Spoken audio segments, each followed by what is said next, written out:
To an outsider, the Morgan Vance family was the very picture of perfection. Their Sunday barbecues in the sun-drenched backyard of their home in Charleston's prestigious South of Broad neighborhood were a testament to this Illusiona weekly portrait of effortless grace, radiant smiles, and familial harmony. But behind every polite smile lay unspoken resentment. Behind a mother's generosity festered a daughter-in-law's contempt. And behind 15 years of manufactured peace, a volcano of bitterness was waiting to erupt. On a humid Sunday afternoon in July, the silence of that carefully constructed perfection was finally broken. It was not shattered by laughter, but by a sound that was sharp, naked, and ugly, the crack of flesh against flesh. A slap, an act of violence that lasted less than a second, but was powerful enough to shatter an illusion 15 years in the making. It would leave more than just a bruise on the cheek of a 65-year-old woman. It would ignite a journey to reclaim everything she had lost: her money, her respect, and most importantly, herself. This is not simply the story of a family breaking apart. It is the story of a life being rebuilt from the ashes. This is Catherine's story. The sound of flesh against flesh echoed in the backyard like the crack of a whip. For an instant, everything fell silent. The cicadas stopped chirping, the humid July wind seemed to halt, and even the old golden retriever dozing under the patio table lifted its head in alarm. 15 pairs of eyes stared at the scene in astonishment. Eliza Vance, her face contorted with rage, her right hand still suspended in the air, and in front of her, Catherine Morgan, a 65-year-old woman with her left cheek flushed red and her eyes glassy with shock. The traditional Sunday barbecues at the Morgan Vance family home in the South of Broad neighborhood of Charleston, South Carolina, had always been an event everyone looked forward to. Despite the underlying tensions that floated like invisible dust, no one imagined that this Sunday, under the bright sun filtering through the leaves of the grand oak tree draped in Spanish moss in the yard, would be different. But it was. "You are a plague that has destroyed our lives." Eliza's words had preceded the blow, and now they resonated in the tense air while everyone present remained paralyzed. Ethan Morgan, Catherine's son and Eliza's husband, watched open-mouthed from the other end of the table. At 44 years old, and with an expression of absolute perplexity, he seemed unable to process what he had just witnessed. His cousins, uncles, and even the neighbor, Mrs. Gable, who was always invited out of courtesy, kept their eyes fixed on the scene as if they were watching a car accident in slow motion. "How dare you talk to my mother like that?" Ethan finally reacted, rising from his chair so abruptly that he knocked over a pitcher of sweet tea onto the heirloom lace tablecloth that Catherine had inherited from her own mother. Ethan's voice trembled, but it wasn't the firmness everyone expected. It was the hesitant voice of a man who had been trapped between two strong women for years, unable to openly take a side. "How do I dare?" Eliza replied with a bitter laugh. "And how does she dare to come to our house and criticize how I raise our children? How I spend money? How I breathe? This house is ours, Ethan. Ours." Catherine, slowly recovering from the shock, brought a trembling hand to her reddened cheek. At her age, with her hair dyed a soft brown to hide the grays and dressed in a simple but elegant linen outfit, she was the picture of wounded dignity. Her brown eyes, usually warm and kind, had hardened as if she had suddenly awakened from a long dream. "Honey, calm down." Ethan tried to intervene, addressing his wife but not approaching her. "We're all upset. Mom just wanted to help with the children." "Help?" Eliza's voice rose even higher. "You call it helping to criticize everything I do? To meddle in every decision we make? To remind me every 5 minutes that without her we would have nothing?" The children, Clara, 13, and Leo, 9, watched the scene from the doorway leading to the kitchen with terrified expressions. They had never seen their mother lose control like that. They had never seen anyone hit their grandmother. The silence was broken by Leo's sudden cry. The boy ran to Catherine, hugging her legs. "Grandma, are you okay? Does it hurt a lot?" Catherine, with the dignity that had always characterized her, took a deep breath and bent down to hug her grandson. "I'm fine, my love," she said in a soft voice, although her eyes remained fixed on Eliza. "Sometimes adults argue and say things we don't mean. But everyone present knew that Eliza had said exactly what she felt. Years of accumulated resentment had finally exploded at that Sunday barbecue. "Why don't you all go inside?" suggested Uncle Robert, Catherine's younger brother, trying to calm the situation. "Kids, go play on the Switch for a while."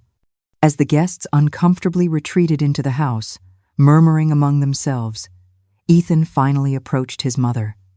"Mom, he began, but Catherine raised a hand to stop him. "Not now, Ethan. I need a moment." Ethan nodded and went to Eliza, who had begun to clear the plates from the table with abrupt movements, making the porcelain clink dangerously. "What the hell was that, Eliza?" he whispered furiously. "How could you talk to my mother like that? How could you hit her?" "Don't come to me with reproaches now," she replied in the same tone. "I've been putting up with her comments for 15 years, her disapproving looks, her constant reminder of everything she's done for us. She's my mother. And I'm your wife. Whose side are you on? It's always the same with you. You never defend me in front of her." Ethan ran a hand over his exhausted face. "This isn't about taking sides. It's about basic respect. My mother has done a lot for us. You know that well." Eliza dropped the plates on the table with a sharp thud. "Oh, yes, of course, I know. She never lets me forget it. Without me, you wouldn't have this house. Without me, your children wouldn't go to good private schools. What would become of you without my help?" Ethan looked around, making sure they were alone. "You know it's true," he said, lowering his voice.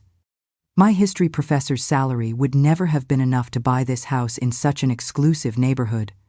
The $400,000 for the down payment and the renovations, all of that came from her life savings. And that gives her the right to treat me like her servant?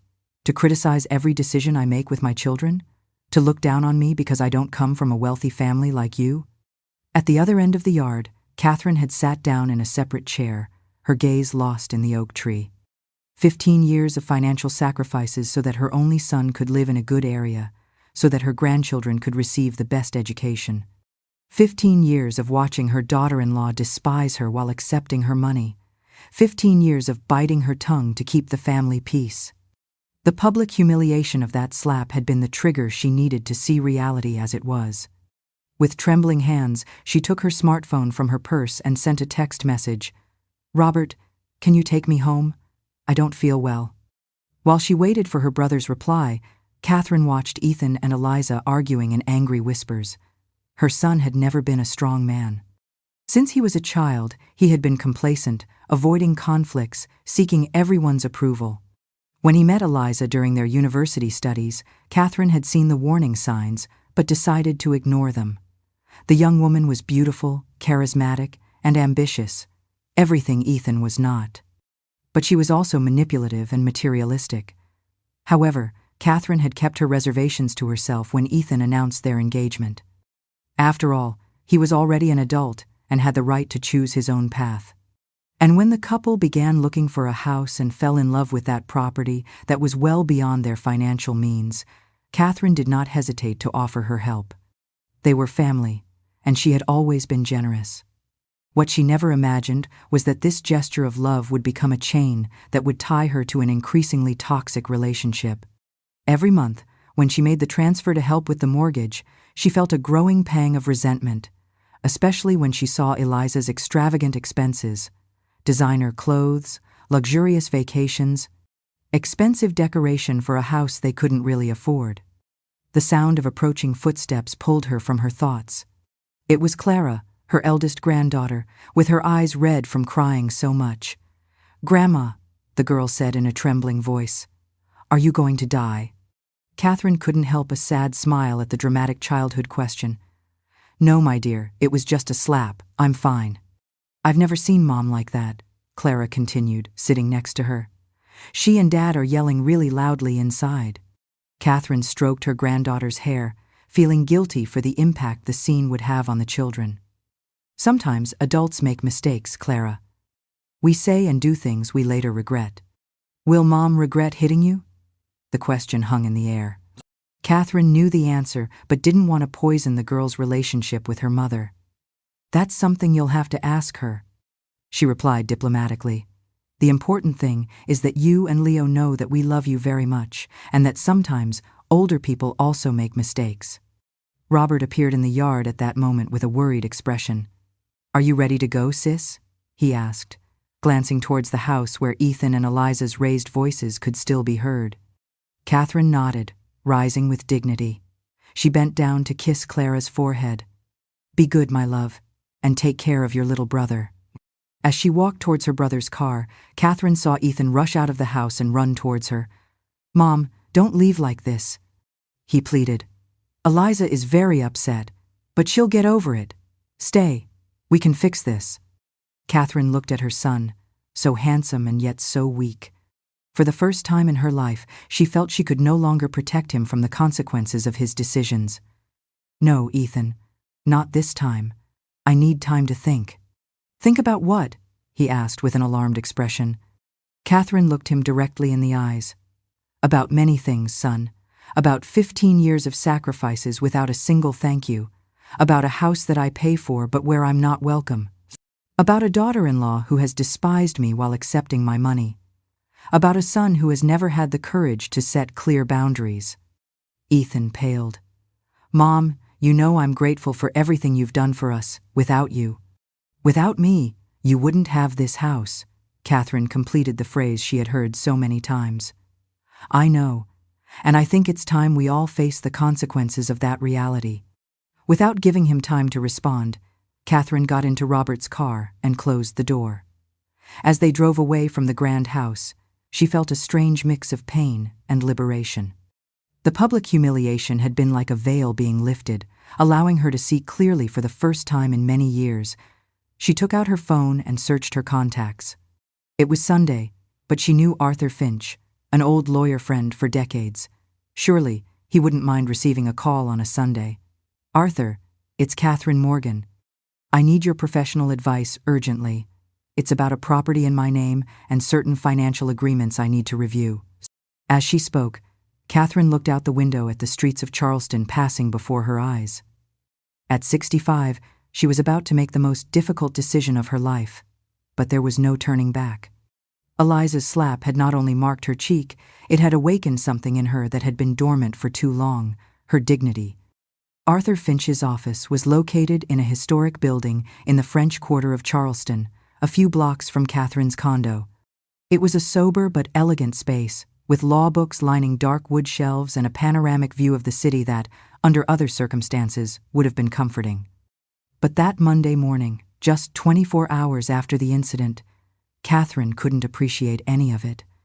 The reddish mark on her cheek had evolved into a purplish hue that makeup barely managed to conceal.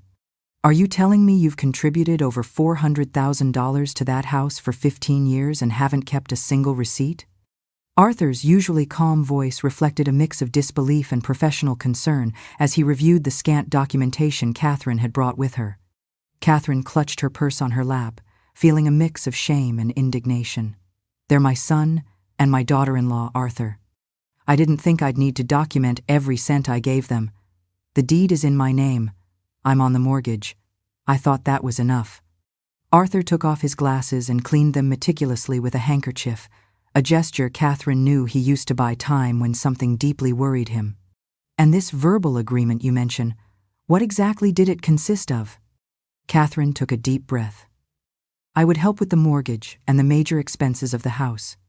Ethan and Eliza would be in charge of maintaining it, paying the utilities, and raising my grandchildren. When I was no longer around, the house would become theirs completely. And you never talked about what would happen if the cohabitation became problematic?" Arthur made an almost imperceptible gesture towards Catherine's bruised cheek. "I never thought we would get to this point," she replied in a thin voice. "I knew Eliza and I had our differences, but I always believed that the love for Ethan and the children would be enough to maintain a cordial relationship."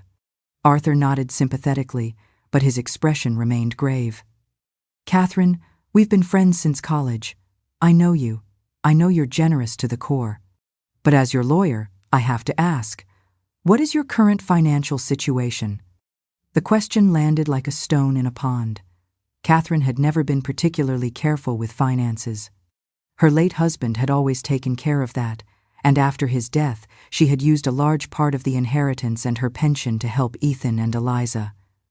I'm not sure," she finally admitted. "I have my teacher's pension, some savings, but a large part of what I had, I've been investing in Ethan's house." "We need to see the full picture," Arthur said firmly. "I'm going to recommend an accountant who works with my firm.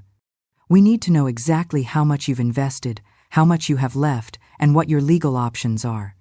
As she left Arthur's office an hour later, Catherine felt physically exhausted but mentally clearer. The next few weeks would be difficult. Gathering documentation, reviewing bank statements from the last 15 years, calculating exactly how much she had invested in that house that had never felt like hers. Despite appearing in her name on all legal documents, her phone vibrated in her purse. It was Ethan, for the 6th time since yesterday. This time she decided to answer.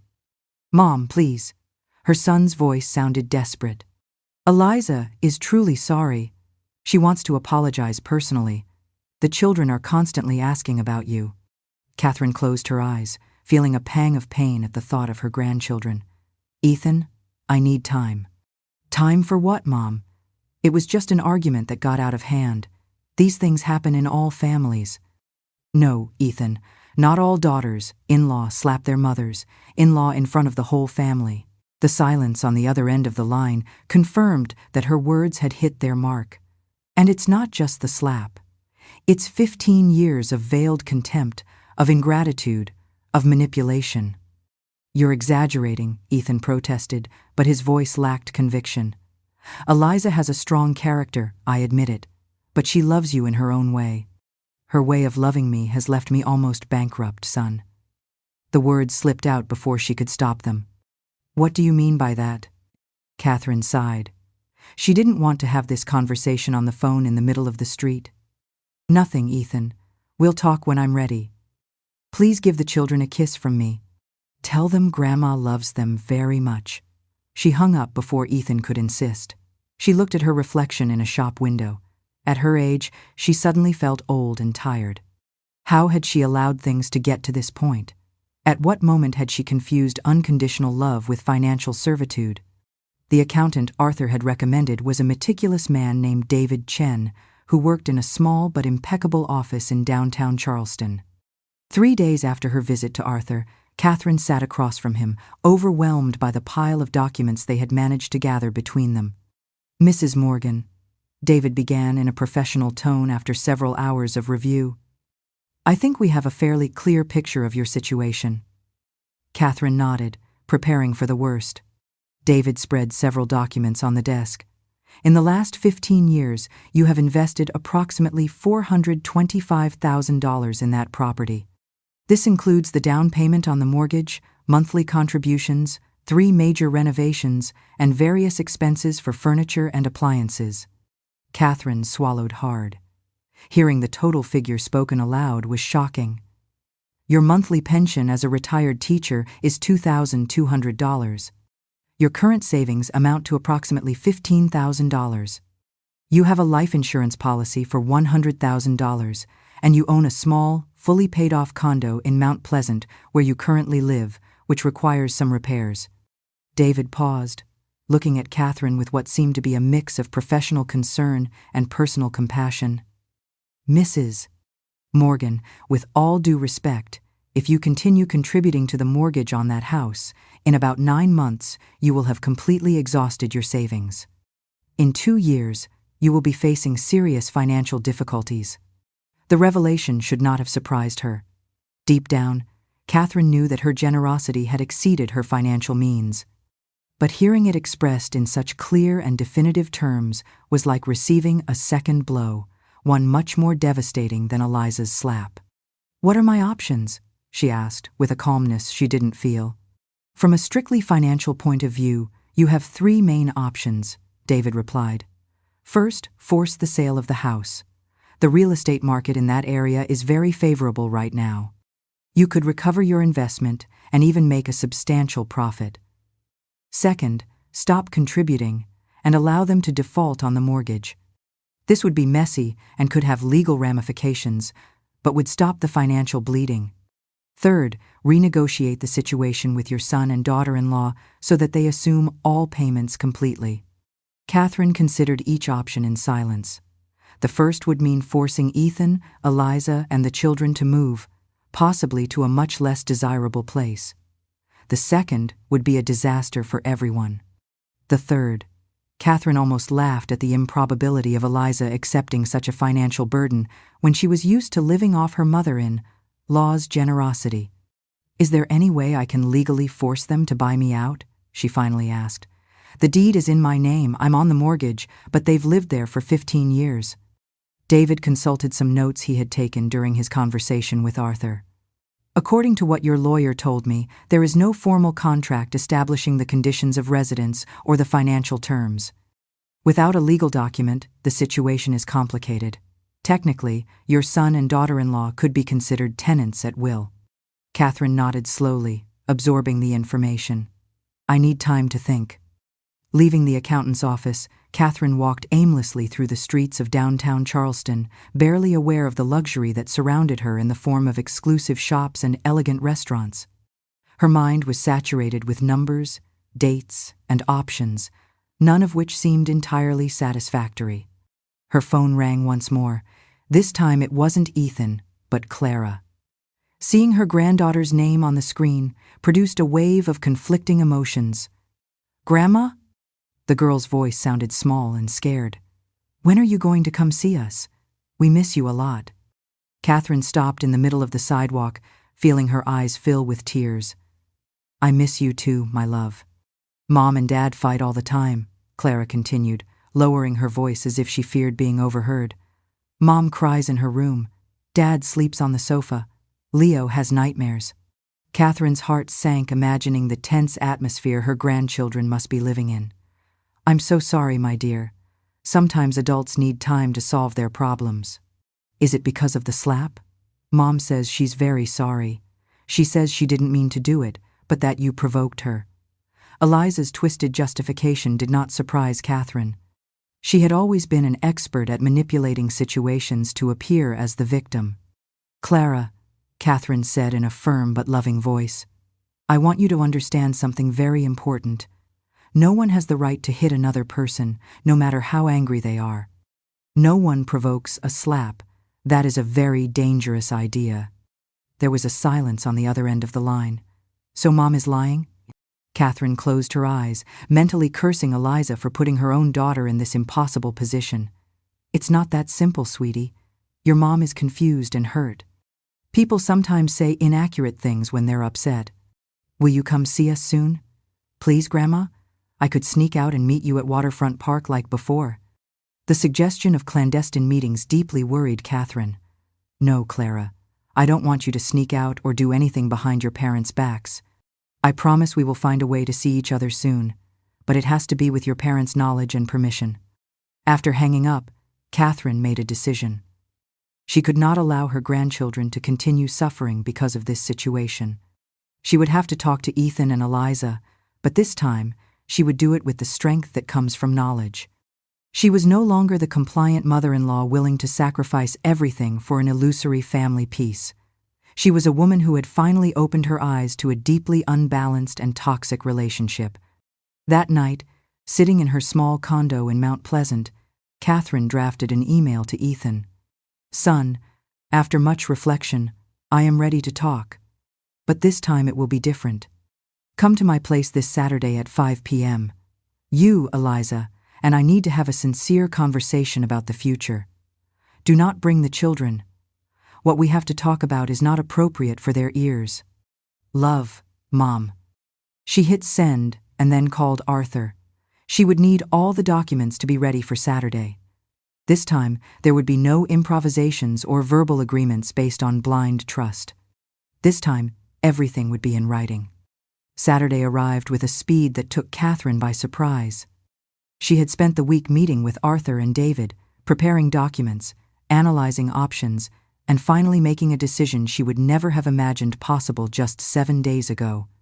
At 5 o'clock sharp, her condo doorbell rang. Catherine took a deep breath, smoothed her skirt, and went to the door. On the other side were Ethan and Eliza.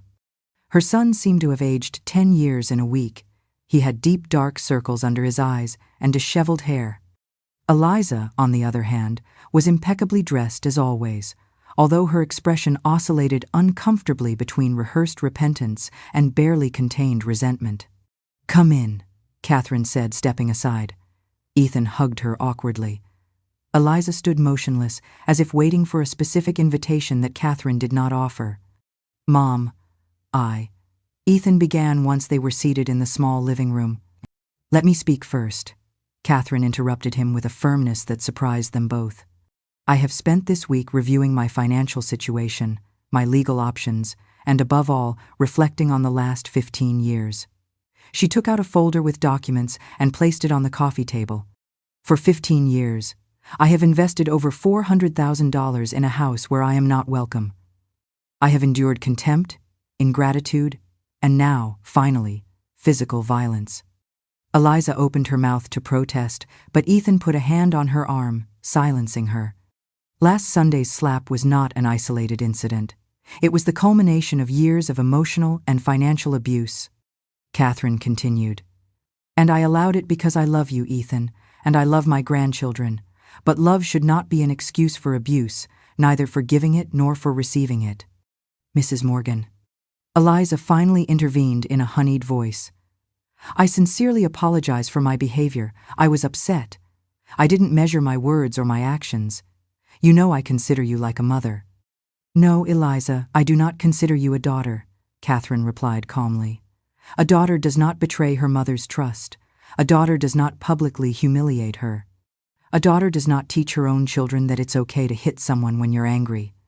Eliza paled. Ethan looked on the verge of tears. "I'm not here to recriminate the past," Catherine continued. "I'm here to talk about the future, my future and yours." She opened the folder and took out several documents. "According to my financial advisors, if I continue contributing to the mortgage and expenses for the house, in about 2 years I will be completely bankrupt. My pension is not enough to maintain that level of spending." Ethan looked at her with a horrified expression. "Bankrupt? But Mom, I always thought you had substantial savings from Dad." "I did," Catherine replied sadly. "And they went, dollar by dollar, into that house that has never belonged to me in any real sense." "What exactly are you saying?" Eliza asked, her voice losing its honeyed tone. Catherine took out another document. "This is a formal notice. I am demanding to be bought out of my share of the house, or it will be put up for sale. As of next month, I will stop making any payments." "You can't do that," Eliza exclaimed, standing up. "It's our house." "No, it's not entirely," Catherine replied, maintaining her calm. "Legally, my name is on the deed and the mortgage. You have lived there with my financial support, under a verbal agreement that is no longer viable." "Mom, please," Ethan pleaded. "We can't afford the full mortgage on our own. My professor's salary barely covers our current expenses." "I know," Catherine said. "That's why I've decided to force the sale." A sepulchral silence fell over the room. Eliza collapsed back onto the sofa, her face completely white. You can't throw us out on the street," Ethan murmured. "I won't," Catherine replied, taking out one last document. "These are my terms. The house will be put up for sale immediately. With the money from the sale, the mortgage will be paid off. The remaining equity will be divided. 2/3 for me, to recover my investment and secure my future, and 1/3 for you, which will allow you to make a down payment on a house or apartment more in line with your true financial possibilities." Ethan looked at the documents, stunned, while Eliza had begun to cry silently. "You have 2 options," Catherine continued.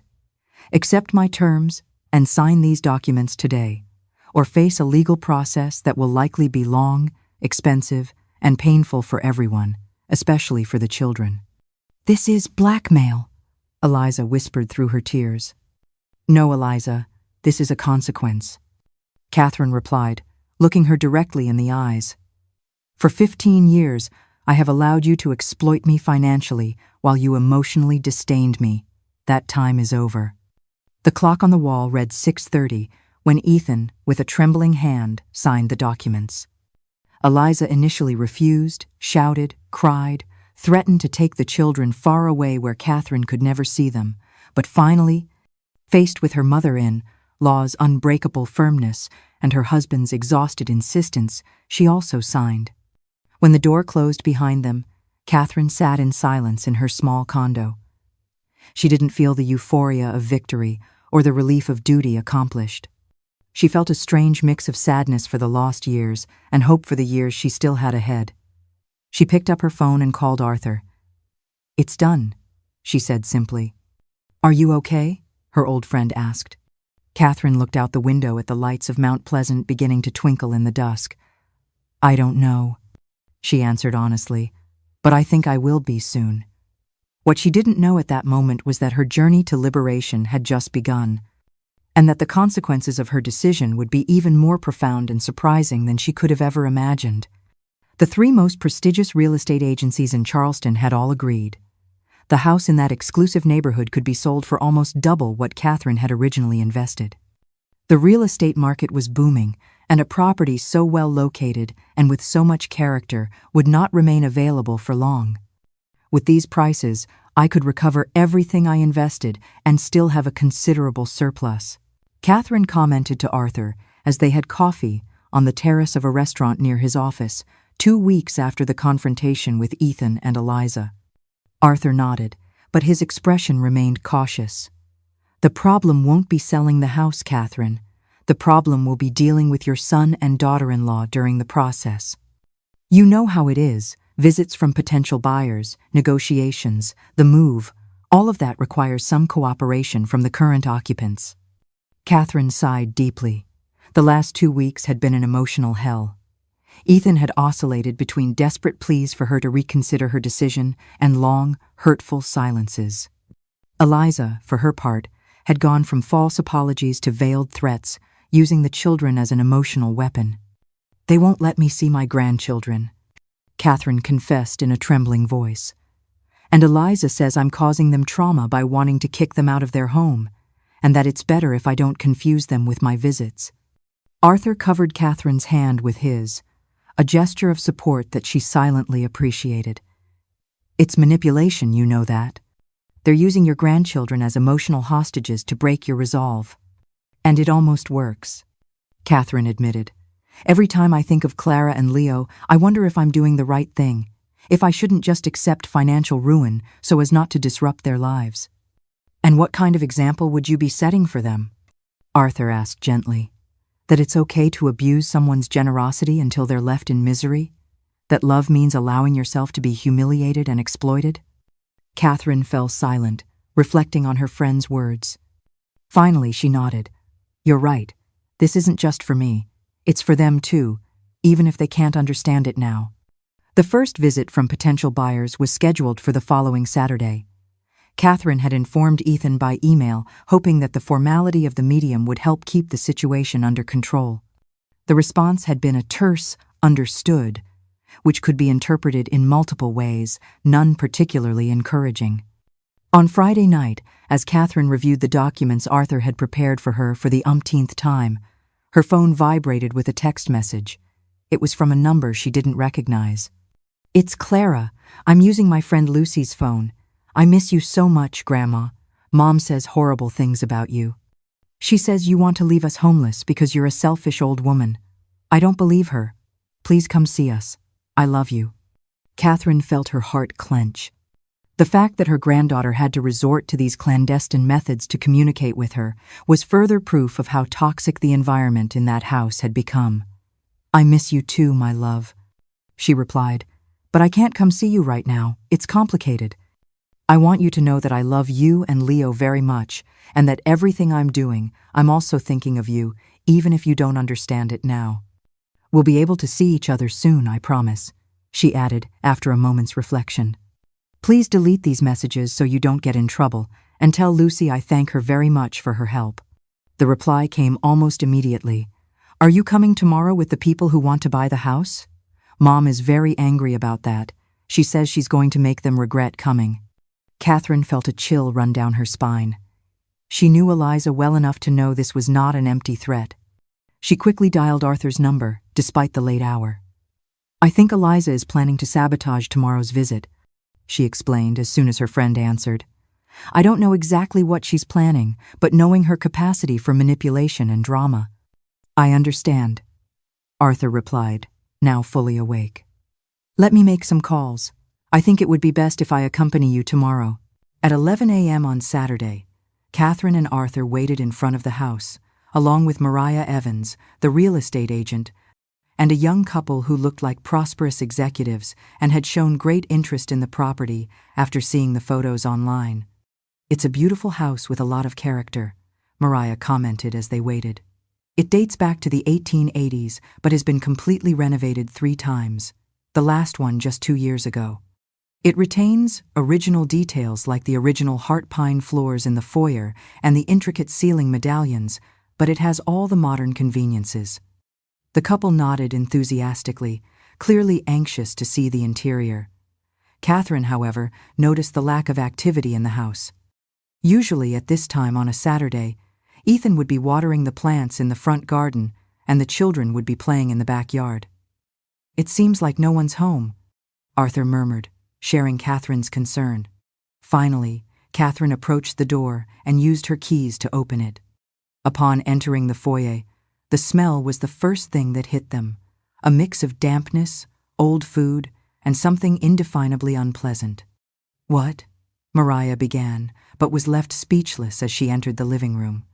What had been an elegant and cozy space just 2 weeks ago now looked like the scene of a disaster movie. There was dirty laundry scattered on the sofas, plates with leftover food on the table and the floor, inexplicable stains on the walls, and a general mess that made it almost impossible to appreciate the house's architecture or design. I'm so sorry, Catherine stammered, mortified. I don't understand what happened here. The couple exchanged looks of disbelief and disgust. Mariah, professional to the core, tried to save the situation. As you can see, the house is currently occupied. Sometimes with children, you know how it is. Her voice trailed off as she entered the kitchen and found it in an even worse state. Arthur took Catherine's arm, sensing she might faint at any moment. This isn't normal neglect, he whispered. They've done this deliberately to sabotage the sale. Catherine nodded, unable to speak, as they toured the rest of the house, which was in a similar or worse state. The master bedroom had the sheets torn off, revealing stains on the mattress. The main bathroom had the faucet left on, with water overflowing from the sink. The children's rooms had apparently been ransacked, with broken toys and clothes ripped from the closets. The final blow was finding a note taped to the foyer mirror, written in what looked like red lipstick. This is the true face of Catherine Morgan's generosity. Ask her why she wants to throw her own grandchildren out on the street. Mariah, seeing that the situation was unsalvageable, hurried to escort the bewildered potential buyers to the exit, promising to show them other properties to make up for the bad experience. As soon as they left, Catherine collapsed onto a sofa, not caring about the filth, and began to cry uncontrollably. Arthur, more furious than she had ever seen him, took out his phone and began taking pictures of each room, meticulously documenting the property's condition. This is vandalism, Catherine. Deliberate destruction of property. We can file a complaint. Catherine shook her head, wiping her tears. They're my son and my daughter-in-law, Arthur. I can't report them to the police. So you're going to let them get away with it? Let them prevent you from selling the house? Force you to keep paying a mortgage that will lead you to ruin? Before Catherine could answer, they heard the sound of keys in the front door. Ethan and Eliza entered with the children behind them, all dressed as if they were returning from a day out. Upon seeing Catherine and Arthur, Eliza managed a smile of feigned surprise. Catherine, we weren't expecting you today. We took the kids to the park all morning. Ethan at least had the decency to look ashamed, avoiding his mother's gaze. Don't pretend, Eliza, Catherine replied, standing up with renewed firmness. You knew perfectly well that potential buyers were coming to see the house today, and you knew exactly what you were doing by leaving it in this state. Eliza shrugged with a look of studied innocence. I don't know what you're talking about. We just haven't had time to clean lately. You know, with all the stress of knowing we could soon be homeless. Clara and Leo watched the scene from the foyer with expressions of confusion and fear. Catherine wanted to hug them, to tell them everything would be okay, but she knew this was not the time. "Kids," Arthur said in a kind but firm voice, "why don't you go play in the garden for a bit while the adults talk?" To Catherine's surprise, Eliza did not protest as the children obeyed and went out to the backyard. "All right," Arthur said as soon as they were alone. "This is what's going to happen. Catherine has every legal right to sell this property. Any attempt to impede or sabotage that sale constitutes an obstruction that could have serious legal consequences for you." Ethan finally spoke in a broken voice. "What do you expect us to do, Mom? Cooperate cheerfully while you leave us homeless?" "I expect you to respect my decision, which is final," Catherine replied. "And I expect you to understand that if this house sells well, you will receive enough money for a down payment on a new, more modest home, but one that is in line with your real financial possibilities." "And in the meantime?" Eliza asked. "Where are we supposed to live during the months that takes? Have you thought about your grandchildren?" "I have thought about my grandchildren for 15 years, Catherine replied with a hardness that surprised even herself. "I have sacrificed my financial stability, my dignity, and my peace of mind to ensure they had a good home. And in return, I have received nothing but contempt, ingratitude, and finally, violence." Eliza opened her mouth to respond, but Catherine raised a hand to stop her. "No more, Eliza. The time for manipulations is over. This is what's going to happen. We are going to clean this house, all of us, right now. I am going to schedule a new visit with those buyers for tomorrow afternoon, and you will both behave civilly and do everything possible to facilitate the sale. In return, I commit to helping you find a new place to live and to ensuring the transition is as untraumatic as possible for the children." "And if we refuse?" Eliza asked defiantly. Arthur intervened. "Then we will file a lawsuit for property damage, obstruction of a legal transaction, and considering last Sunday's incident, possibly for physical assault. Furthermore, we will request a court order to evict you immediately without waiting for the sale of the house." The color drained completely from Eliza's face. Ethan looked like he was about to be sick. "I don't want to get to that point," Catherine added in a softer voice. "You are my family, despite everything. I just want to resolve this in the least painful way for everyone." There was a long silence, finally broken by Ethan, who nodded slowly. "All right, we'll clean the house, and we'll cooperate with the sale." "Ethan, you can't be serious," Eliza protested. "Enough, Eliza," he replied with a firmness Catherine hadn't heard in years. "My mother is right. This house was never really ours. We lived beyond our means thanks to her generosity, and this is how we've thanked her." Eliza looked at her husband with a mixture of disbelief and contempt. "Now you're taking her side? After everything we've built together?" "We didn't build anything, Eliza. My mother built it all, with her money and her sacrifice, while we lived as if money grew on trees." Catherine watched her son with a mix of surprise and something akin to pride. Maybe, just maybe, this crisis would serve to make Ethan finally mature and take responsibility. "Let's clean," Ethan finally said, heading towards the kitchen. "And tomorrow we will receive those buyers properly." The following hours were surreal. Catherine, Ethan, Eliza, and even Arthur cleaned the house from top to bottom. Clara and Leo, seeing that the adults were working together, were encouraged to help too, turning what could have been a depressing task into something almost festive. Eliza worked in silence, her face tense and her movements mechanical, but at least she wasn't openly protesting anymore. At one point, Catherine found her alone in the kitchen, obsessively scrubbing a stain on the countertop. "Eliza," she said in a soft voice, "I know this is difficult for you, but I need you to understand that I'm not doing this for revenge. I'm doing it because I have no other choice." Eliza looked at her, and for an instant, Catherine thought she saw something beyond the resentment in her eyes, perhaps understanding, perhaps remorse. But it quickly vanished. "Do what you have to do, Catherine," she replied in a cold voice, "but don't expect me to pretend I'm happy about it." By nightfall, the house was unrecognizable.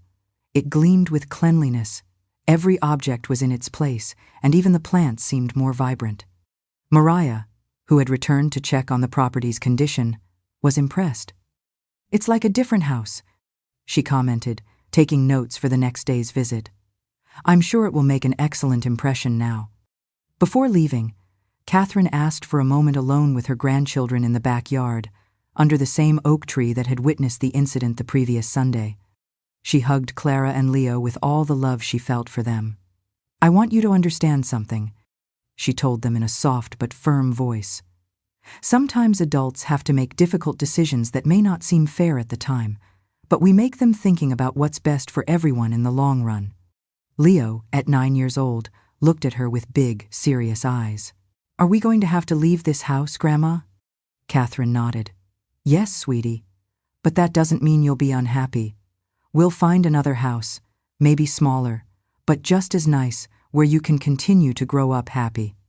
"Mom says it's your fault," Clara intervened. "She says you want to punish her and that you don't care if we suffer." Catherine took a deep breath, resisting the urge to criticize Eliza in front of the children. "Your mom is scared and sad, and sometimes when people have those feelings, they say things that aren't entirely true. What is true is that I love you both very much, and I will always be there for you, no matter where we live." The children hugged her tightly, and for a moment, Catherine felt that despite all the pain and uncertainty, something good could come out of this crisis. The next day, the visit was a resounding success.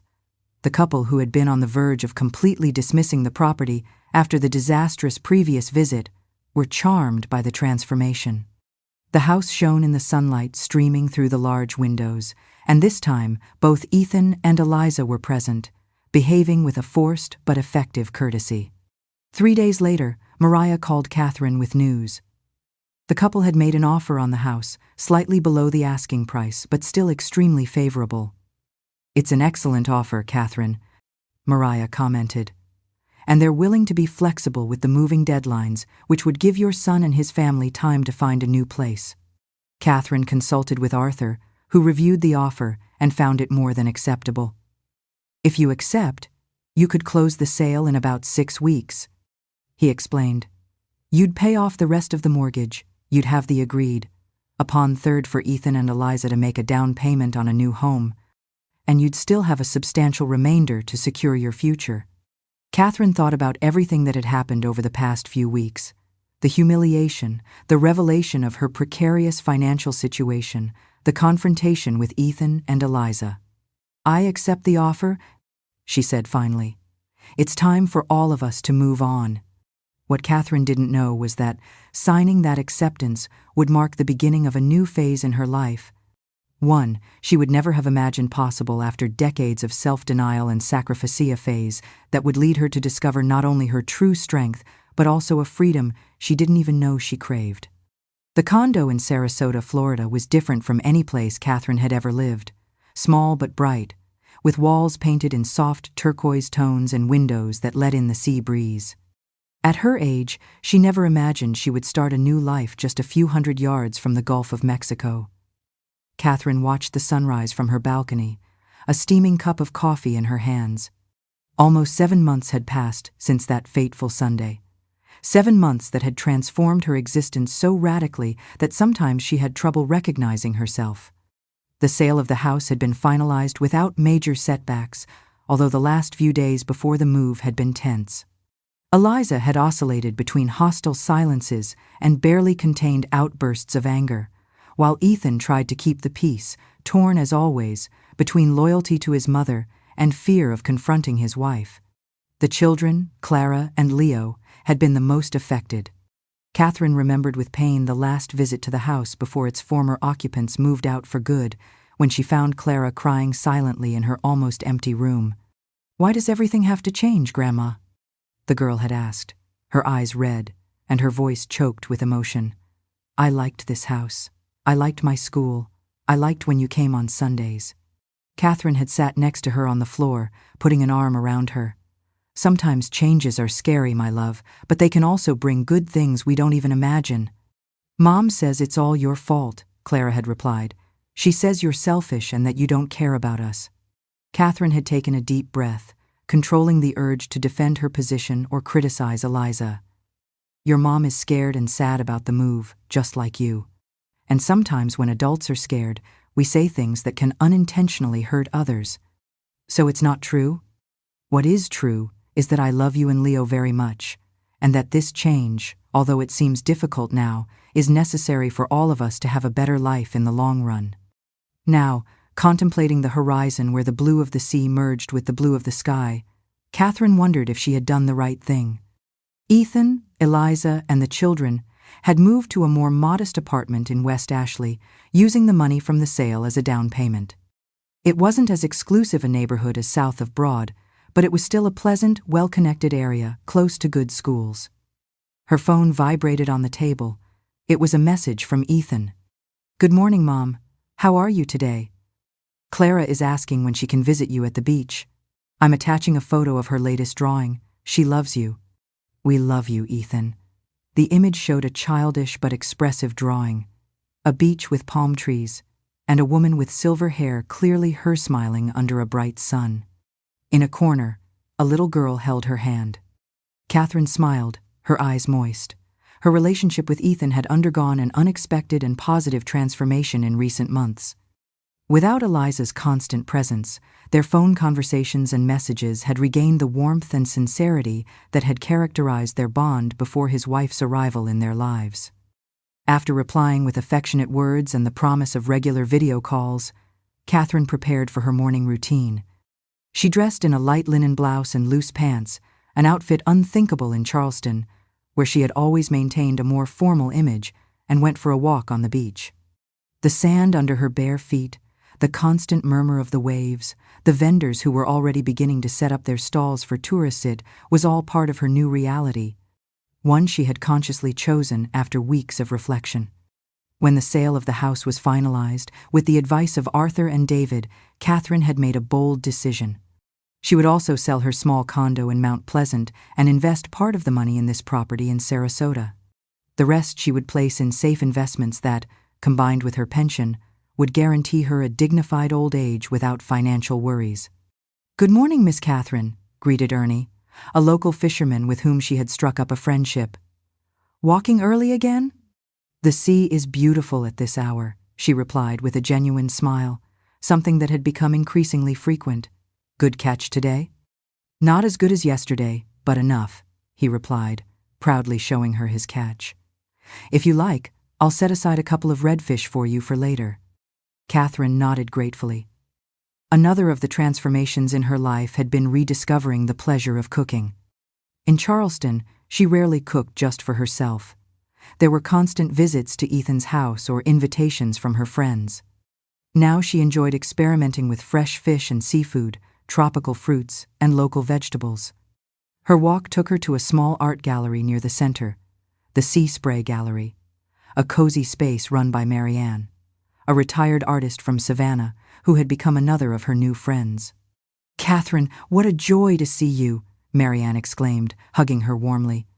"You've come just in time. I've just finished setting up the watercolor exhibition I told you about."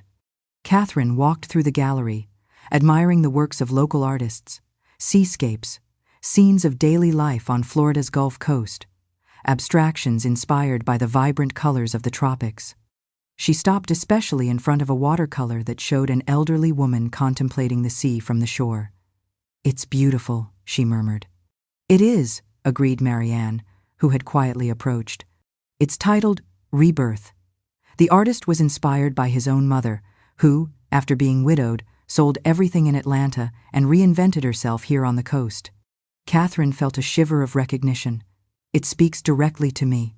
"That's why I think you should try it, Catherine," Marianne said after a brief silence. "Try what?" "Painting, drawing, creating. You told me that when you were young you liked art, before you dedicated yourself completely to teaching, to your marriage, to your son." It was true. In her youth, Catherine had shown a talent for drawing and painting. She had even considered studying fine arts before deciding on education, a more practical career according to her parents. Then, life had passed like a whirlwind. Marriage, motherhood, work, early widowhood, and her artistic aspirations had been relegated to oblivion. "I don't know, Marianne. Decades have passed. I probably don't have the skill anymore." "Nonsense," her friend replied firmly. "Art is not just a matter of technical skill. It's expression, it's therapy, It's rediscovery. Besides, I'm organizing a watercolor workshop for beginners that starts next week. It would be perfect for you. Catherine promised to think about it, although deep down, she already felt the excitement of holding a paintbrush again after so many years. Back in her condo, while preparing the redfish Ernie had reserved for her, her phone rang. It was a number she didn't expect to see. Eliza. Her heart racing, she answered. Hello, Catherine. Eliza's voice sounded tense, controlled. I need to talk to you about the children. Did something happen? Are they okay? Immediate concern made Catherine momentarily forget all her resentments. They're fine, physically, Eliza replied. But Clara keeps asking about you constantly. She's become withdrawn. Her grades have dropped. The school psychologist says she's processing many changes at once and needs stability. Catherine waited, sensing there was more behind this call.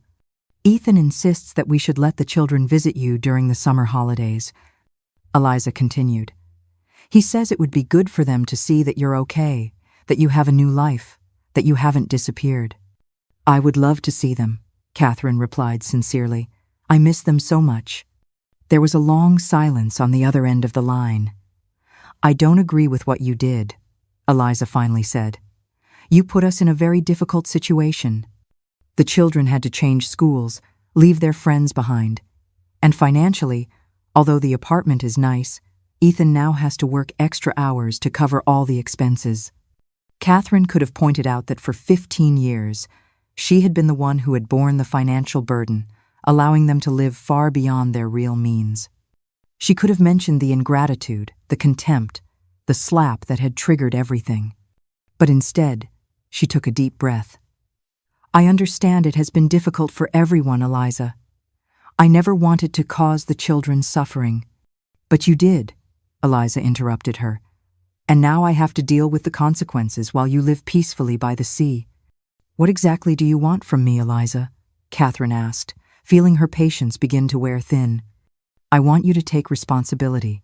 If the children come to visit you, I need you to explain to them that you didn't abandon them, that you didn't kick us out of the house, out of malice. I need you to fix the emotional damage you've caused. Catherine squeezed the phone tightly. Eliza's manipulation was as transparent as ever. She was trying to turn her into the villain of the story, the one responsible for all the problems. The children are welcome whenever they want, she finally replied. And of course I will explain to them that I love them and that I never wanted to hurt them. But I am not going to take blame that isn't mine, Eliza. I am not going to tell them that I regret taking control of my life and my future after years of sacrificing for all of you. Eliza huffed on the other end of the line.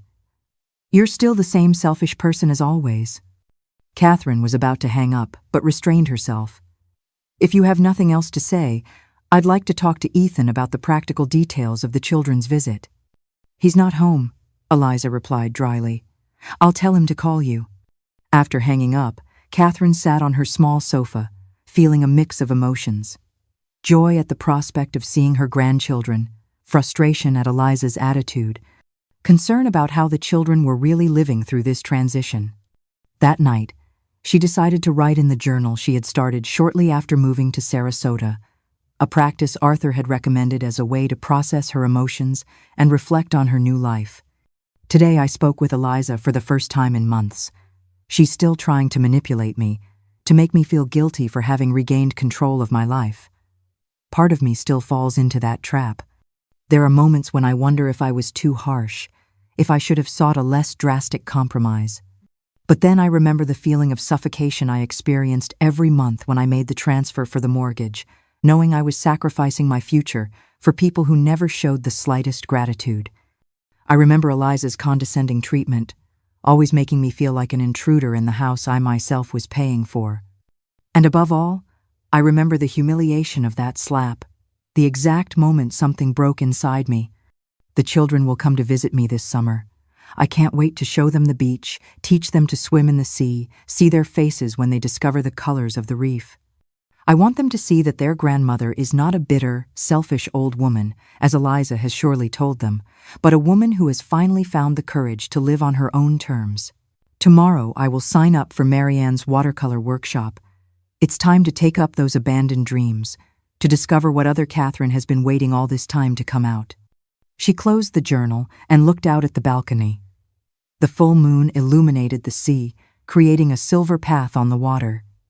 For the first time in many years, Catherine felt truly at peace with herself. Ethan's call came the next morning while Catherine was having breakfast on her balcony. "Mom, I'm sorry about yesterday. I didn't know Eliza was going to call you," he said as soon as she answered. "Don't worry, son. I'm glad the children can come visit." "About that," Ethan paused. "Things between Eliza and me are not good, Mom."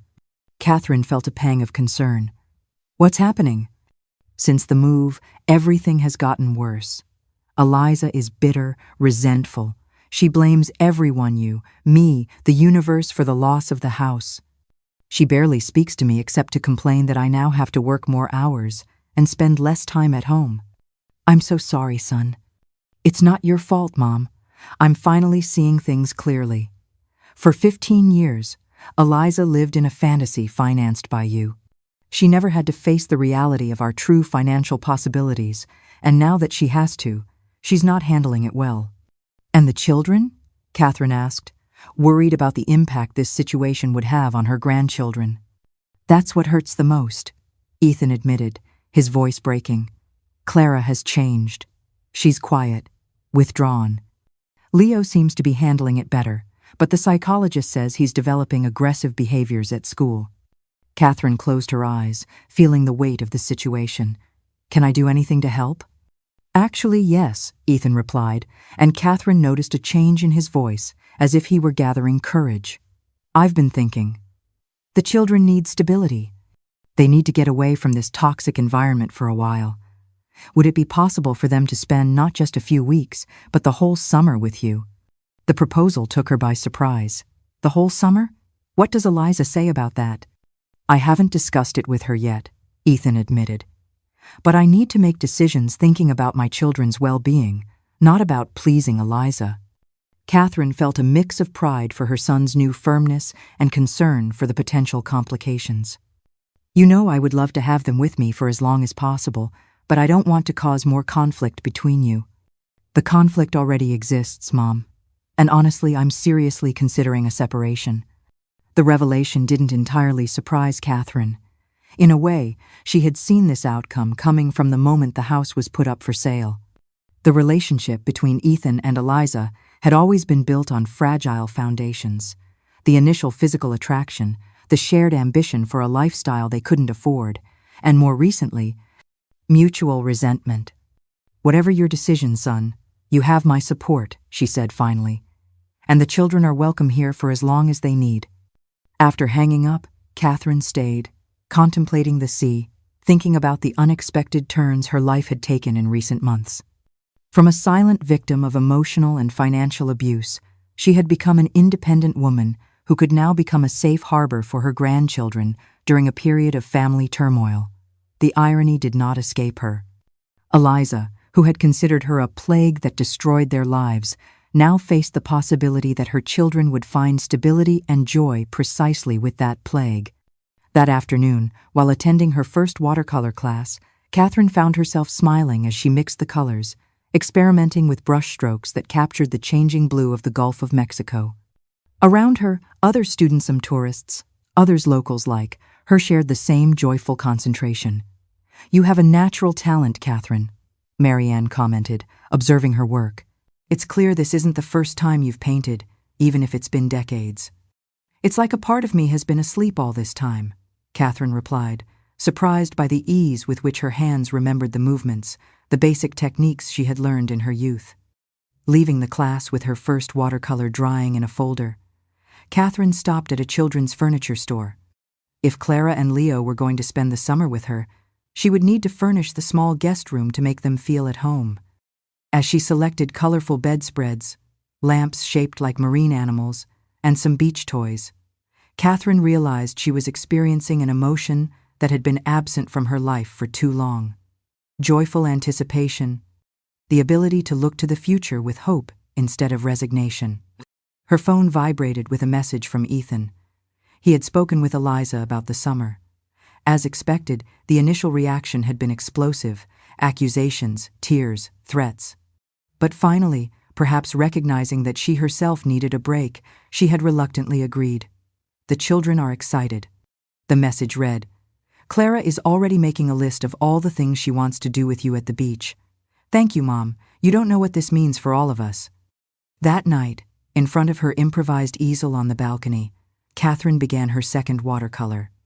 A house by the sea, with 2 children playing in the sand, and an elderly woman herself, watching them with a serene smile. As the brushstrokes took shape under the moonlight, Catherine thought about how ironic it all was. It had taken a slap, the most painful public humiliation of her life, for her to finally wake up and claim the life she deserved. But the path to this awakening was just beginning, and as she would soon discover, there were still many surprises and challenges to face in her renewed existence on the shores of the Gulf of Mexico. The Sarasota-Bradenton International Airport was bustling with activity, as always. Tourists from all over the world dragging suitcases, families with sleepy children, executives with briefcases. Catherine waited in the arrivals area, her heart beating fast. It had been almost 3 months since she had last seen her grandchildren, and although the video calls had been frequent, nothing could compare to being able to hug them again. Flight 287 from Charleston arriving at Gate B7, a mechanical voice announced over the loudspeakers.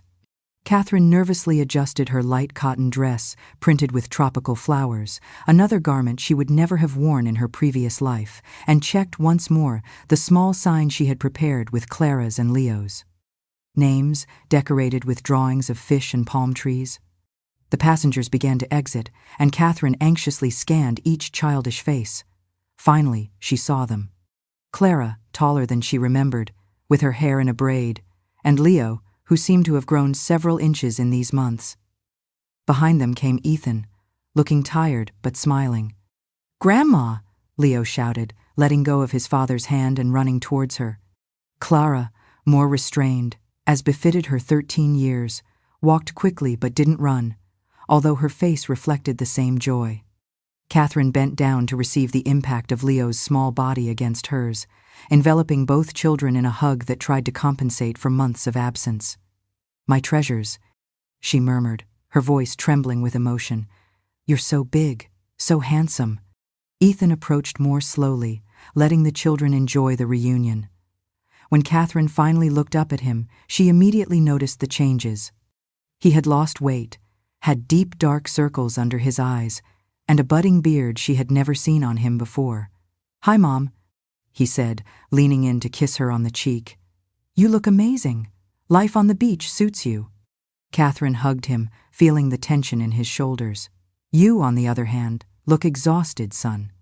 Ethan managed a sad smile. "It's been a difficult few months." He lowered his voice so the children, now busy examining the sign Catherine had prepared with fascination, couldn't hear. "Eliza and I were officially separating." Although the news didn't entirely surprise, her recent phone conversations with Ethan had hinted that the situation was unsustainable. Catherine felt a pang of sadness for her son, and above all, for her grandchildren. "I'm so sorry," she said sincerely. "How are the children taking it?" "Better than I expected, actually," Ethan replied. "I think in a way it's a relief for them. The tension at home was insufferable." "Does Eliza still blame me for everything?" Catherine asked directly. Ethan nodded. "You, me, fate, everyone but herself. But it doesn't affect me like it used to. I've had time to reflect, Mom, to realize a lot of things." Before he could elaborate, Clara approached, gently tugging on Catherine's sleeve. "Grandma, is it true that your condo is right on the beach? Can we see dolphins from your window?" Catherine smiled, stroking her granddaughter's face. "Not exactly on the beach, my love, but very close. And dolphins. Sometimes you can see them from the shore if you're very lucky and patient." The journey from the airport to Sarasota was filled with the children's exclamations of amazement at the tropical landscape, so different from Charleston. Leo couldn't stop pointing at the palm trees, the intensely colored bougainvillea, the small glimpses of turquoise sea that could be seen through the vegetation.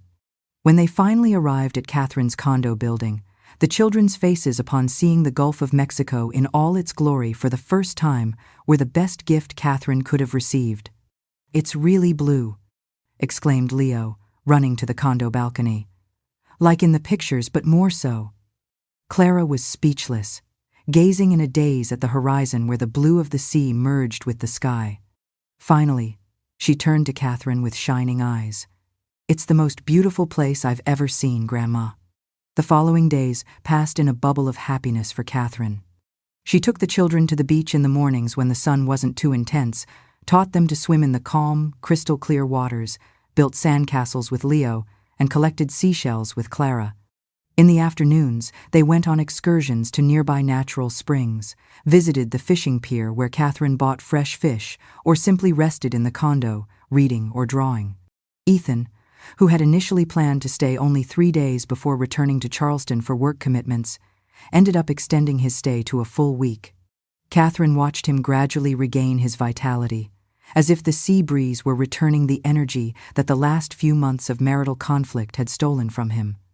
One night, while the children slept soundly, exhausted after a day of activities, Ethan and Catherine shared a bottle of white wine on the balcony, conversing in low voices under the stars. "Eliza has asked for the house," Ethan said suddenly. "What house?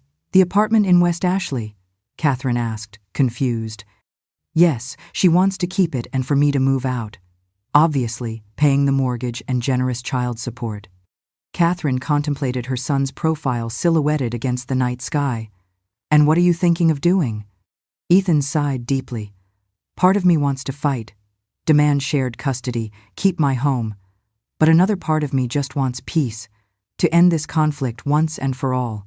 Peace at any price can be very costly in the long run, son," Catherine replied gently. "I'm telling you from experience." Ethan looked at her, surprised by the frankness of her response. "You mean?" "For 15 years I paid a very high price to maintain an illusory peace," Catherine continued. "I convinced myself that sacrificing financially and putting up with contempt was better than facing the truth of my relationship with Eliza.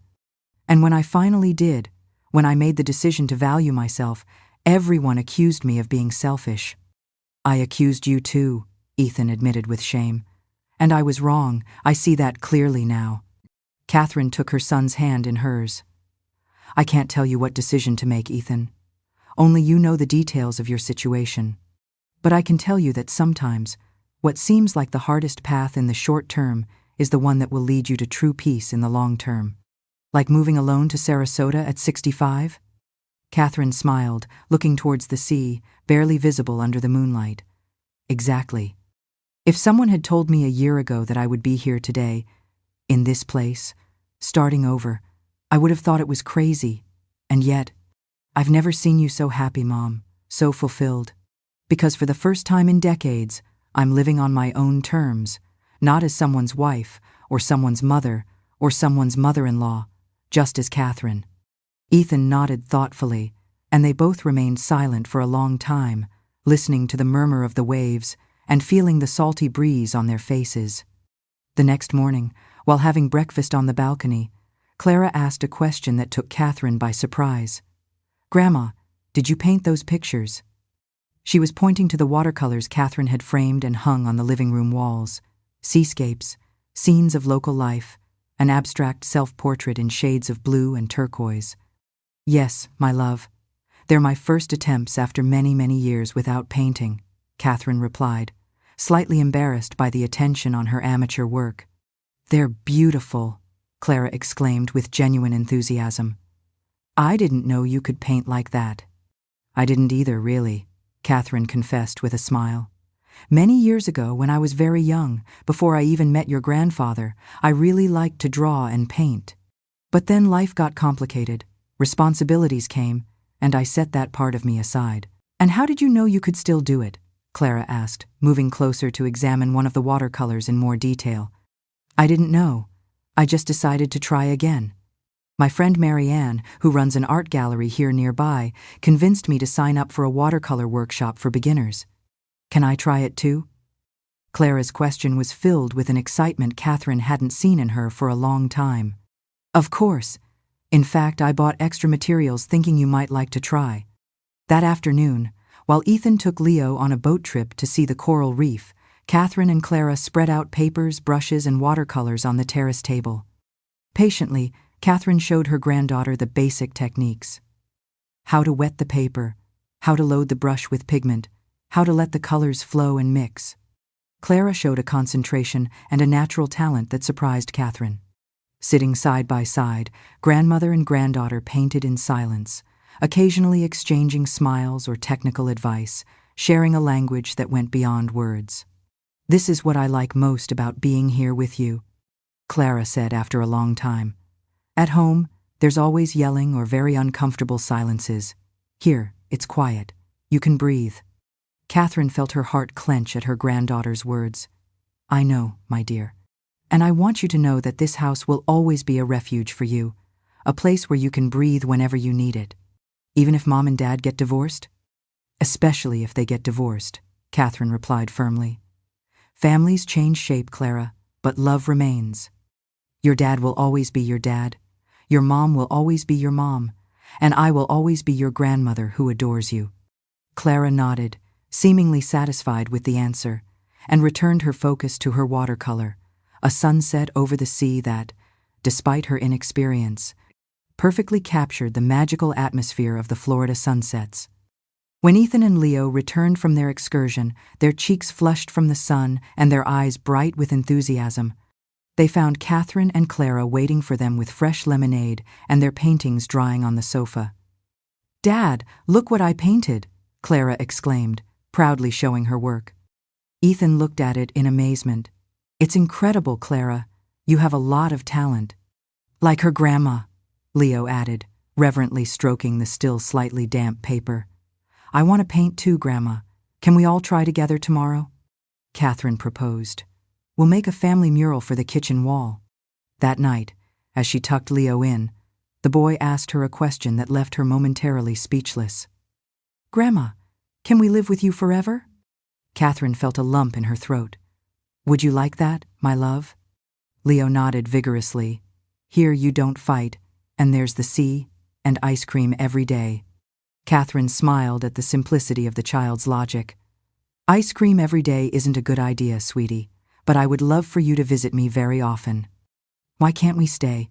Dad is happier here too. He smiles more." "It's complicated, Leo. Your dad has his job in Charleston. You have your school, your friends. But you changed all that. You moved here, and now you're happier." The observation, so simple and yet so profound, left Catherine without arguments. It was true. She had abandoned her previous life in search of something better, and she had found it. Why couldn't Ethan and the children do the same?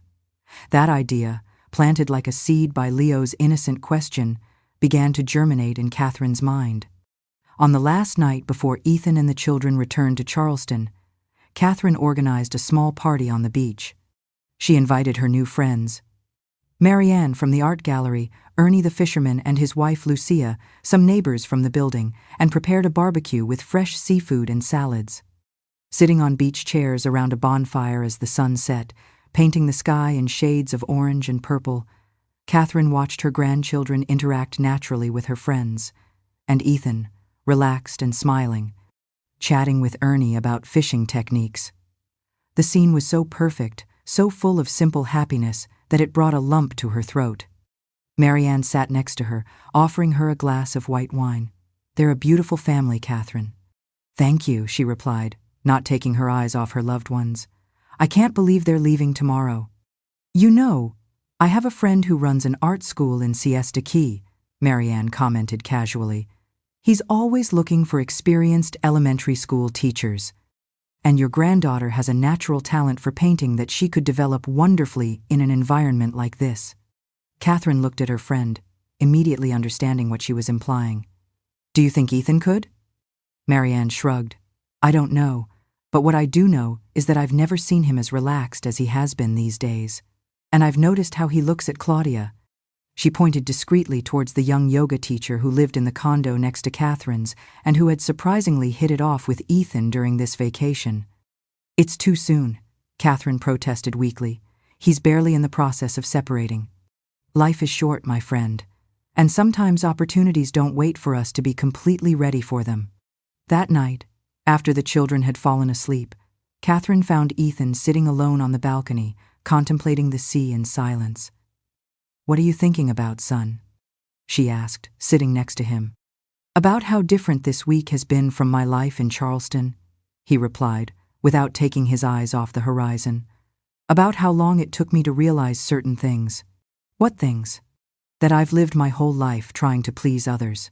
My dad, by choosing the career he wanted for me. Eliza, by letting her dominate every aspect of our relationship. You, by letting you carry responsibilities that were mine." Catherine wanted to protest, but Ethan continued. "I saw how Eliza treated you for years, Mom, how she despised you while accepting your money. And I did nothing. I stood on the sidelines, thinking that keeping the peace was more important than defending what was right. You were young, Ethan, and you were in love." "It wasn't love, Mom. It was dependence, comfort, fear of loneliness, fear of conflict. True love doesn't destroy the other's dignity. It doesn't exploit them." Catherine remained silent, moved by the maturity her son was showing. "I've been thinking," Ethan continued after a moment, "what if we moved here?" Although the idea had been floating in her mind since the conversation with Leo, hearing it from Ethan surprised her. "Are you serious?" "I've never been more serious. The kids love this place. I feel more alive here than in any other site. And you're here. But your work? The children's school?" "There are excellent schools in Sarasota. And as for my job, I can always look for a teaching position here, or even consider a career change. I'm 44, not 80. I can still reinvent myself." Catherine thought of her own circumstances, of how at 65 she had found the courage to start over. It's never too late to change, that's true. "The separation with Eliza is going to be complicated, especially because of the children," Ethan continued.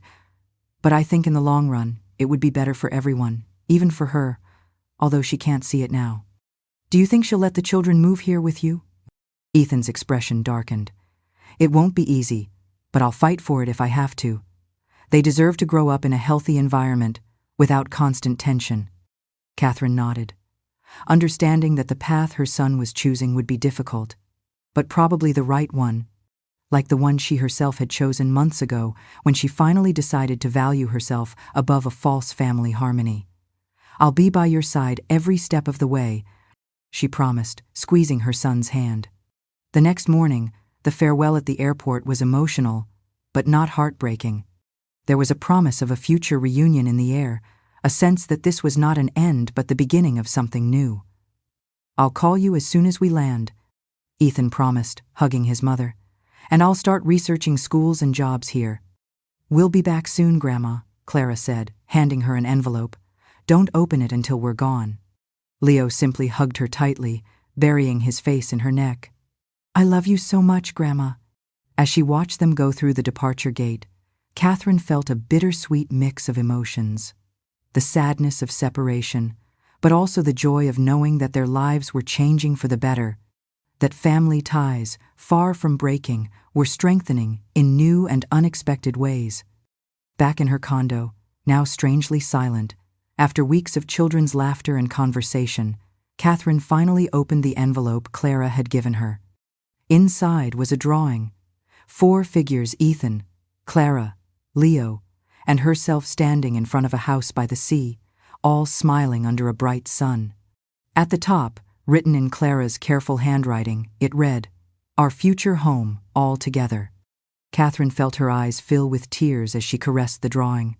Who would have imagined that terrible Sunday that an act of violence would be the catalyst for such a profound transformation in their lives? With the drawing in her hand, she went out to the balcony and contemplated the sea. Soon, she could share this view, this peace, this newfound freedom with the people she loved most. And all because, for the first time in her life, she had found the courage to say, "Enough." The road had not been easy, and there were still challenges ahead, but looking at the horizon, Catherine felt a deep certainty. The worst was over, and the future, although uncertain, was full of promise. "I will never let you take my children to live with that woman," Eliza's voice resonated with fury through the phone's speaker, so loud that Catherine could hear it clearly from the other side of the room, where she pretended to concentrate on her watercolor to give Ethan some privacy. 3 weeks had passed since her son and grandchildren returned to Charleston, 3 weeks during which Ethan had begun to set his plan to move to Sarasota in motion. He had contacted local schools, sent his resume to several colleges and institutes, and had even started conversations with a real estate agent to explore housing options. But none of that had been as difficult as the conversation he was now having with Eliza, formally informing her of his intentions. "This isn't about my mother, Eliza. It's about a better quality of life for the children and for me." Ethan's voice sounded tired but firm. "Charleston is getting more and more crowded. The summer humidity affects Leo's asthma, and here they would have the sea, open spaces, and excellent education." "Don't give me excuses," Eliza interrupted him. "This is your mother's idea. She has always wanted to separate me from my children, and now she's using your weakness to achieve it." Catherine tensed, resisting the urge to intervene. This battle was not hers, no matter how much it hurt to see her son facing Eliza's irrationality alone. "My mother has nothing to do with this decision," Ethan replied, and Catherine noted with pride that his voice did not falter. "In fact, it was my idea." The children were incredibly happy during those weeks in Sarasota. Clara started drawing and laughing again like she hadn't in months. Leo stopped having nightmares. I myself felt more alive than I have in years. Of course, a vacation is always fun. Eliza's tone dripped with contempt. "But real life isn't a vacation, Ethan. What are you going to do there? Live off your mother's charity as always?" The silence that followed those words was so dense that Catherine could feel it like something physical in the air. She knew how unfair they were. Ethan had always worked hard as a professor, earning every penny. The only sin he had committed was allowing Eliza to drag them into a lifestyle that was far beyond their real means. "This conversation isn't getting us anywhere," Ethan finally said. "I've already spoken with my lawyer. I will request shared custody of the children and the right to relocate them to Sarasota. If you want to fight this in court, go ahead. Just remember that judges usually ask children who they prefer to live with when they're Clara's age." The veiled threat seemed to have an effect. Eliza's tone changed, shifting from open anger to something more calculated. "And what about child support? If you take them, will you continue to pay me what we agreed?" Catherine closed her eyes, hurt but not surprised. In the end, as always, it all came down to money for Eliza. "The lawyers and the judge will have to determine that," Ethan replied. "But yes, I will continue to fulfill my financial responsibilities as long as they are fair and reasonable." "This isn't over, Ethan." Eliza's tone hardened again. "I'm not going to stand by while your mother continues to destroy our family." The call ended abruptly. Ethan stared at the phone for several seconds, as if he could find on the blank screen answers to questions he didn't even know how to formulate. "I'm sorry," Catherine said, finally breaking the silence. "I didn't mean to listen, but—" "Don't apologize, Mom," Ethan interrupted, running a hand over his tired face. "There's nothing in that conversation that you couldn't hear." He walked over to where Catherine was painting and sat across from her. It was Ethan's second visit to Sarasota in less than a month, this time alone to finalize practical details of his moving plan. He had secured a promising interview at an international school in Siesta Key, just half an hour away, and had found a small 2-bedroom apartment a few blocks from the sea that he could rent temporarily. "Do you think I'm doing the right thing?" he asked in a broken voice. "Sometimes I think I should stay in Charleston, keep fighting to fix things with Eliza, if only for the children." Catherine put down her brush and looked directly at her son. "Do you remember what you told me a few weeks ago when I asked you if I should have put up with the situation with you all for the sake of the family?" Ethan nodded slowly. "That sometimes the hardest path in the short term is the one that leads to true peace in the long term." "Exactly." Catherine took her son's hand in hers. "You can't keep living in a relationship that is slowly destroying you. And the children can't grow up in an environment of constant tension and emotional manipulation either. Believe me, they perceive everything, even if they don't express it with words. Eliza won't give in easily." "No, she won't," Catherine agreed. "But you mustn't either. not when everyone's well-being is at stake. Ethan looked out the window towards the sea, which stretched out like an immense turquoise carpet under the afternoon sun. It's funny how life turns out, isn't it? A few months ago, I was furious with you for forcing the sale of our house. Now, I'm following in your exact footsteps, seeking my own liberation. Catherine smiled with a certain sadness. Sometimes we need to see others take the first step to show us that it's possible to change, that it's never too late to seek happiness. The time passed with surprising speed in the following weeks. Catherine divided her days between her watercolor classes. She was now attending an intermediate level, and had even sold 2 of her works in a small group exhibition at Marianne's gallery. Her long walks on the beach, and helping Ethan with the preparations for his move. She had found great joy in decorating and furnishing the room that would be for Clara and Leo when they came to visit, because Catherine insisted that Ethan and the children have their own space, no matter how much she enjoyed having them close. She bought new beds with sea-themed bedspreads, shelves for the books Clara loved to read, toys for Leo, and even a small table with art supplies so they could both draw and paint. One Friday morning, as Catherine was returning from the local market loaded with tropical fruits and fresh fish, her phone rang. It was Ethan, and his voice vibrated with a barely contained emotion. "Mom, I got it. The International School of Siesta Key offered me the position. They want me to start next semester, in January." Catherine dropped the bags on the kitchen table, feeling a surge of joy and pride. "That's wonderful, son. I knew you would do it." "It's an excellent position, Mom. Better salary than in Charleston, a top-notch educational program, and best of all, I'll work fewer hours so I can be more present for the kids. Have you told them yet?" Ethan's voice changed slightly. "Not yet. I wanted to be sure before getting their hopes up. And besides, things with Eliza are more tense than ever. She hired a lawyer, a pretty aggressive one. She's willing to fight for full custody." Catherine felt her heart skip a beat. "On what grounds? You're an excellent father." "She says I want to take the children away from their family environment, to uproot them, and that I'm doing it under your negative influence." Ethan let out a bitter laugh. "According to her, you're a manipulator who never accepted her and is now using your money to buy her children's loyalty." "That's absurd," Catherine protested, although she knew that in a way it made sense for Eliza to see things that way from her distorted perspective. Catherine was the villain of this story. "Of course it is, but Eliza has always been an expert at twisting reality to fit her narrative. My lawyer says not to worry too much. I have an impeccable record as a father, financial stability, and I can prove that the move would benefit the children, not harm them." "When is the hearing?" "In 2 weeks. The judge wants to talk to Clara too, since she's 13. Ethan paused. "My lawyer thinks that will play in our favor. Clara has been much more communicative about how happy she was in Sarasota and how tense she feels at home with Eliza." Catherine nodded to herself.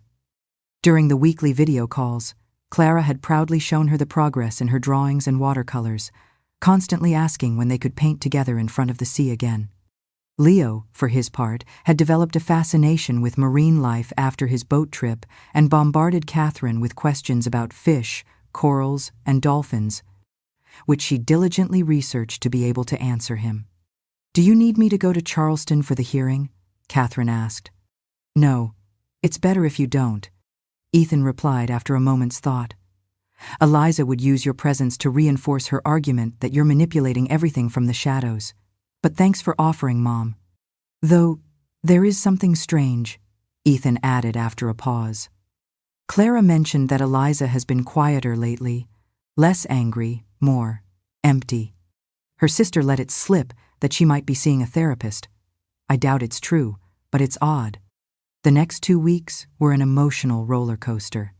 Catherine alternated between moments of optimism when Ethan told her about the positive developments with his lawyer or the children's enthusiastic reactions to learning that their father had gotten the job in Siesta Key, and periods of almost paralyzing anxiety, imagining the worst-case scenarios.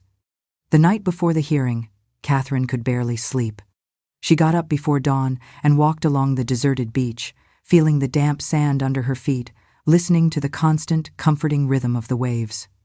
She prayed, something she hadn't done in a long time, asking for strength for Ethan and wisdom for the judge who would decide her grandchildren's future. At 11 in the morning, her phone finally rang. "We have shared custody." Ethan's voice trembled with emotion. "The judge approved the move to Sarasota. The children will spend most of their time with me during the school year and a full month with Eliza during the summer holidays, plus a few weeks at Christmas and Easter." Catherine sank into a chair, her legs suddenly too weak to support her. How did Eliza take it? As expected, with rage at first. But when the judge mentioned that he could reduce the alimony I have to pay her if she didn't cooperate with the visitation arrangements, she changed her attitude quickly. Ethan paused. "The most important thing is that Clara spoke with much clarity.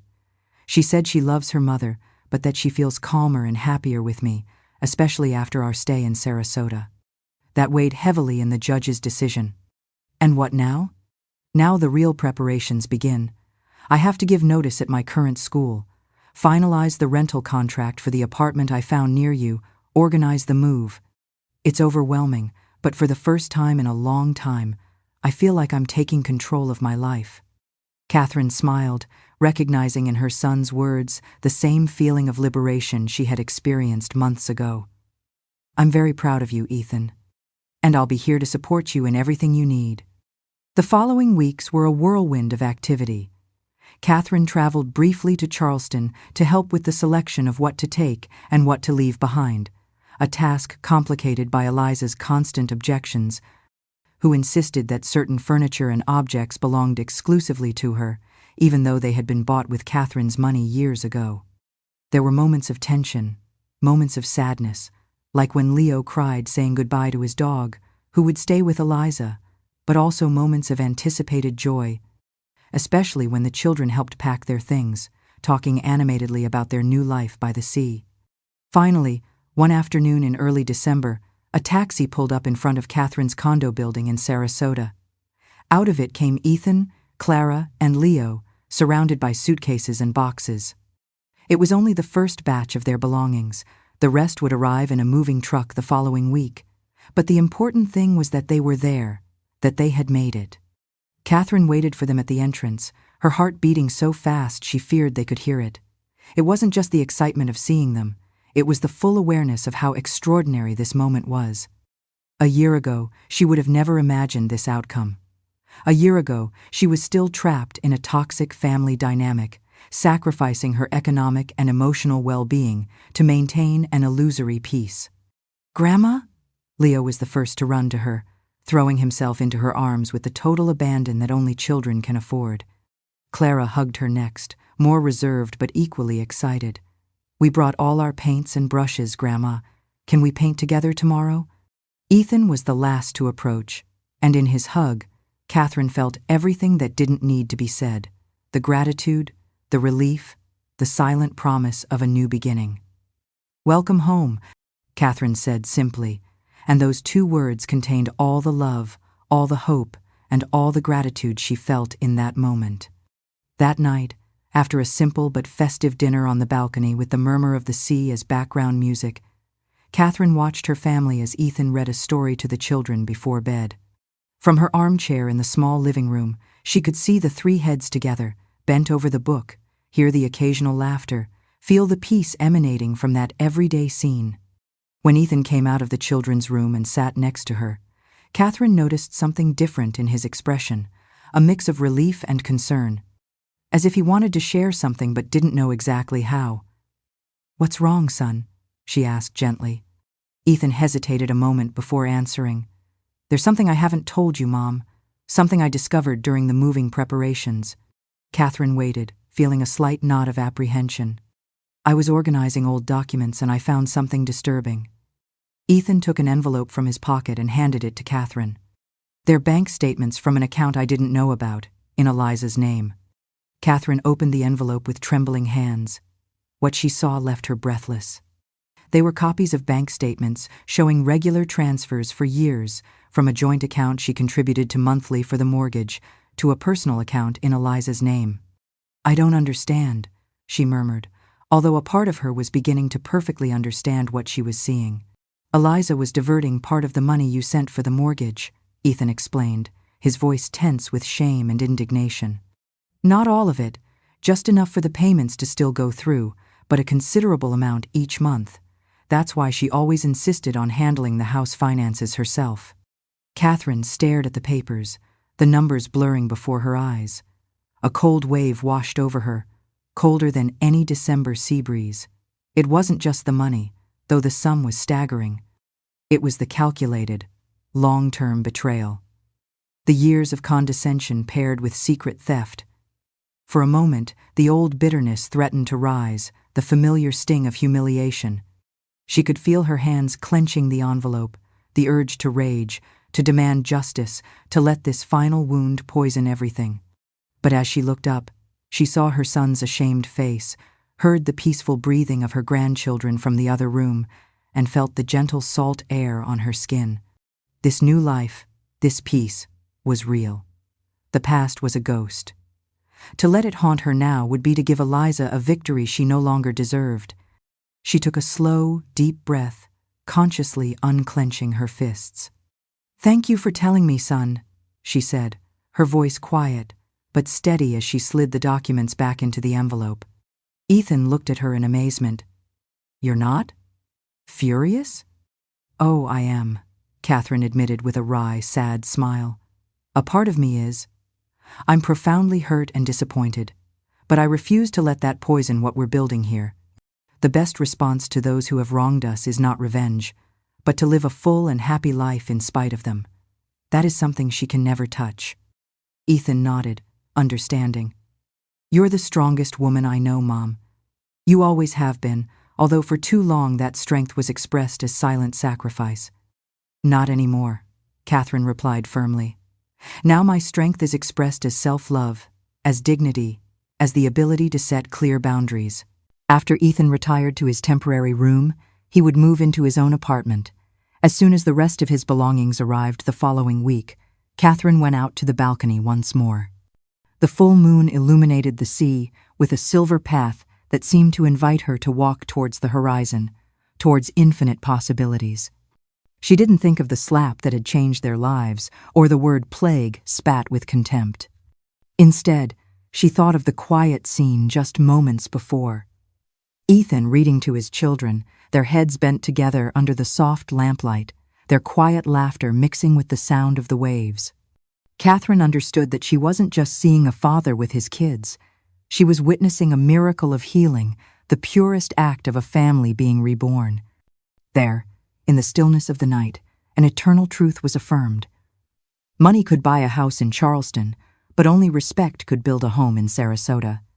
This was not the end of a story, but the brilliant opening chapter of a new journey.